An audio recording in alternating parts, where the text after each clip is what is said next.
Hello बच्चों, आज हम सॉल्व करेंगे question find the sum and product of zeros of the following quadratic polynomials. तो यहाँ पर आपको पोलिनोमियल्स दिए हैं, इनके जीरोज का सम एंड प्रोडक्ट यहाँ पर फाइंड करना है। तो वैसे तो बच्चों ये क्वेश्चन आपके टेक्स्ट बुक की एक्सरसाइज में तो नहीं है, लेकिन ये एग्ज़ाम में पूछे गए हैं। तो मैंने पिछले सालों के क्वेश्चन पेपर्स में ये क्वेश्चन ढूंढ के यहाँ पर लिखे हैं, तो इन्हें सॉल्व करते हैं।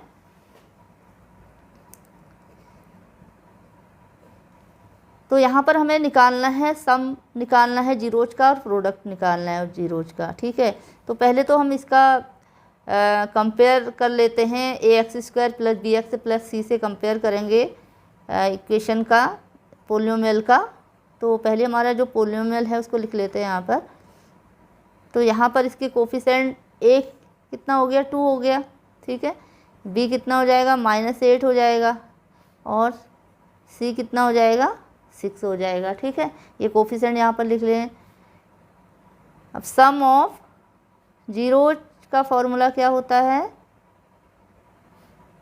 -b/a। तो ये वैल्यूज़ को पुट कर देंगे यहाँ पर। माइनस ये वाला माइनस हुआ, और b कितना है, -8। ठीक है, तो यहाँ पर आपको ध्यान से करना है। यहाँ पर बच्चे गलती करते हैं, तो एक माइनस यही वाला लिखते हैं। तो यहाँ पर अगर माइनस है तो ये भी आपको लिखना पड़ेगा। ठीक है, तो माइनस माइनस 8 हो जाएगा, 8/2। तो ये आ जाएगा 4। ठीक है, सम ऑफ जीरोज। अब हमें करना है product of zeros. Product of zeros, इसका फॉर्मूला होता है c/a। तो c की वैल्यू क्या है यहाँ पर, 6, और a कितना है, 2। तो ये हो जाएगा 2 3 जा 6 हो गया। ठीक है, तो ये हो गया हमारा। अब नेक्स्ट लेते हैं क्वेश्चन x² - 15। x² - 15।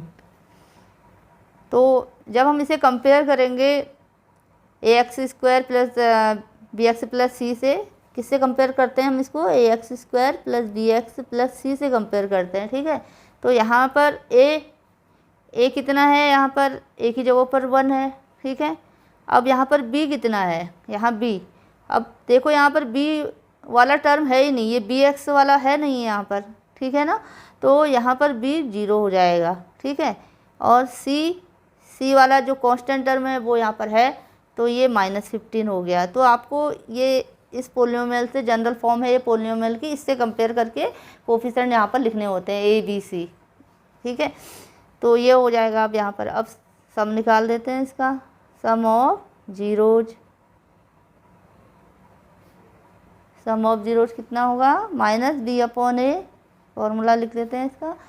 तो ये हो जाएगा, b की जगह पर 0 है और a की जगह पर लिख दिया 1, तो ये 0 हो गया sum of zeros. Product of zeros, product of zeros ये हो जाएगा c/a। तो c की वैल्यू कितनी है यहाँ पर, -15 है, और a की वैल्यू कितनी है, 1 है। तो ये हो जाएगा -15। ठीक है, नेक्स्ट एग्जाम्पल इसका लेते हैं। 4t² + 8t। 4t² + 8t। तो अब इसका भी हम कंपेयर करेंगे इस पोलिनोमियल से। तो यहाँ पर a कितना हो जाएगा, 4 हो जाएगा, b कितना हो जाएगा, 8 हो जाएगा। यहाँ पर जो लास्ट वाला टर्म कांस्टेंट टर्म होता है वो नहीं है यहाँ पर। ठीक है, तो यानी कि c यहाँ पर 0 है। ठीक है, तो अब यहाँ पर sum of zeros, sum of zeros कितना हो जाएगा, -b/a। तो -b/a कितना हो गया,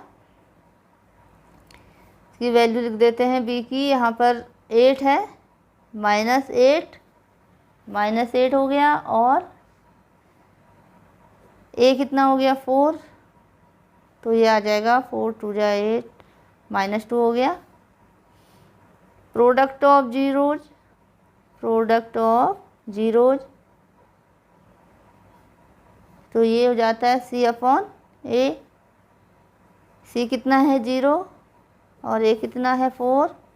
तो ये आ गया 0। ठीक है, तो sum and product of zeros find करना आपको आ गया होगा समझ में। Okay, thank you.